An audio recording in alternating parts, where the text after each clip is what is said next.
Hi hello ನಮಸ್ತೆ friends. ನಾನು ನಿಮ್ಮ ಸಿಂಪಲ್ ಶಿವು ಮಾತಾಡ್ತಾ ಇರೋದು.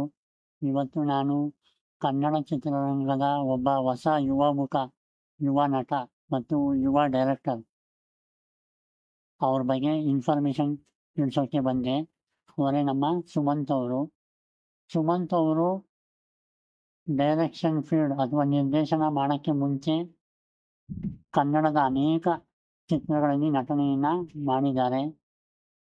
ಮೇರಿ ಚಿತ್ರ ಆಗಲಿ, chemistry of Kariyappa, mansion house, critical ಕೀರ್ತನೆಗಳು ಹೀಗೆ ಅನೇಕ ಚಿತ್ರಗಳಲ್ಲಿ ನಟಿಸಿ ತಮ್ಮ ಅಭಿನಯ ಚಾತುರ್ಯವನ್ನು ಪ್ರೇಕ್ಷಕರಿಗೆ ತೋರಿಸಿದ್ದಾರೆ. ಅದೇ ಥರ ಅವರು ತಮ್ಮ ಮುಂದಿನ ಒಂದು ಆಸಕ್ತಿ ಅಥವಾ ಅವ್ರ ಇಂಟ್ರೆಸ್ಟ್ ಇದ್ದಿದ್ದು ಡೈರೆಕ್ಷನ್ ಫೀಲ್ಡಲ್ಲಿ.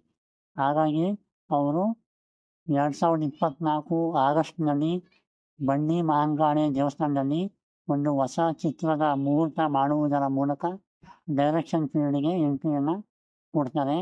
ಅದೇ ಸಂದರ್ಭದಲ್ಲಿ ಮೇಡಮ್ ಅಶ್ವಿನಿ ಪುನೀತ್ ರಾಜ್ಕುಮಾರ್ ಅವರ ಒಂದು ಬ್ಲೆಸ್ಸಿಂಗ್ನ ತಗೊಂಡು ಸಿನಿಮಾ ಶೂಟಿಂಗ್ ಕೂಡ ಶುರು ಮಾಡ್ತಾರೆ. ಈಗಾಗಲೇ ಫಸ್ಟ್ ಶೆಡ್ಯೂಲ್ಡು, ಸೆಕೆಂಡ್ ಶೆಡ್ಯೂಲ್ಡು ಮುಗಿದಿದೆ. 3ನೇ ಶೆಡ್ಯೂಲ್ಡು ಸ್ಟಾರ್ಟ್ ಆಗ್ತಾಯಿದೆ. ಮತ್ತು ಮೊನ್ನೆ ಡಿಸೆಂಬರ್ 30 ಈ ಚಿತ್ರದ ಹೊಸ ಚಿತ್ರದ ಒಂದು ಟೈಟಲ್ ಲಾಂಚ್ ಪ್ರೋಗ್ರಾಮನ್ನು ಕೂಡ ಅರೇಂಜ್ ಮಾಡಿದರು. ಈ ಚಿತ್ರದ ಹೆಸರು ಮಿಸ್ಟರ್ ಜಾಕ್. ಸುಮಂತ್ ಅವರು ನಿರ್ದೇಶನ ಮಾಡುವಂಥ ಮುಂದಿನ ಚಿತ್ರ, ಪ್ರಥಮ ಚಿತ್ರ ಮಿಸ್ಟರ್ ಜಾಕ್.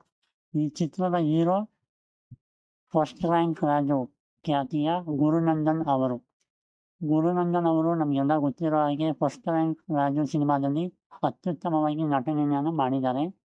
ಅವರನ್ನು ಈ ಚಿತ್ರದ ಮೂಲಕ ಹೀರೋ ಆಗಿ ತೋರಿಸುವ ಒಂದು ಪ್ರಯತ್ನವನ್ನು ಮಾಡಿದ್ದಾರೆ ನಮ್ಮ ಸುಮಂತ್ ಅವರು. ಮತ್ತು ಸುಮಂತ್ ಅವರು ಕೂಡ ಕನ್ನಡ ಚಿತ್ರರಂಗಕ್ಕೆ ಮೊದಲ ಬಾರಿಗೆ ಫಿಲಮ್ ಡೈರೆಕ್ಟರ್ ಆಗಿ ಈ ಚಿತ್ರದ ಮೂಲಕ ಅವರು ಬರ್ತಿದ್ದಾರೆ. ಹಾಗಾಗಿ ಫ್ರೆಂಡ್ಸ್, ನಾವು ನಮ್ಮ ಸುಮಂತ್ ಅವರಿಗೆ ಈ ಚಿತ್ರದ ಮೂಲಕ ಒಂದು ಒಳ್ಳೆಯ ಹೆಸರು, ಕೀರ್ತಿ, ಯಶಸ್ಸು ಸಿಗಲಿ ಅಂತ ನಾವೆಲ್ಲರೂ ಹಾರೈಸೋಣ. ಅವರ ಒಂದು ಫಿಲಮ್ಗೆ ನಾವೆಲ್ಲರೂ ಆಲ್ ದ ಬೆಸ್ಟ್ ಹೇಳೋಣ ಅಂತ ಕೇಳ್ಕೊತೀನಿ. ನಿಮ್ಮ ಕಮೆಂಟ್ಸ್ ಮೂಲಕ ಅವರಿಗೆ ವಿಶ್ ಮಾಡಿ ಅಂತಲೂ ಕೂಡ ನಾನು ಕೇಳ್ಕೊತೀನಿ. ಹಾಗಾಗಿ ಸುಮಂತ್ ಅವರಿಗೆ ಒಳ್ಳೆಯದಾಗಲಿ, ಒಳ್ಳೆಯ ಒಂದು ಫಿಲಮ್ ನೀಡಲಿ, ಆ ಫಿಲಮ್ಮಿಂದ ಇನ್ನಷ್ಟು ಹೊಸ ಪ್ರತಿಭೆಗಳಿಗೆ ಅವಕಾಶ ಸಿಗಲಿ ಅಂತ ಹೇಳ್ತಾ ನನ್ನ ಮಾತನ್ನು ಮುಗಿಸ್ತಾ ಇದ್ದೀನಿ. ಜೈ ಹಿಂದ್, ಜೈ ಕರ್ನಾಟಕ ಮಾತೆ.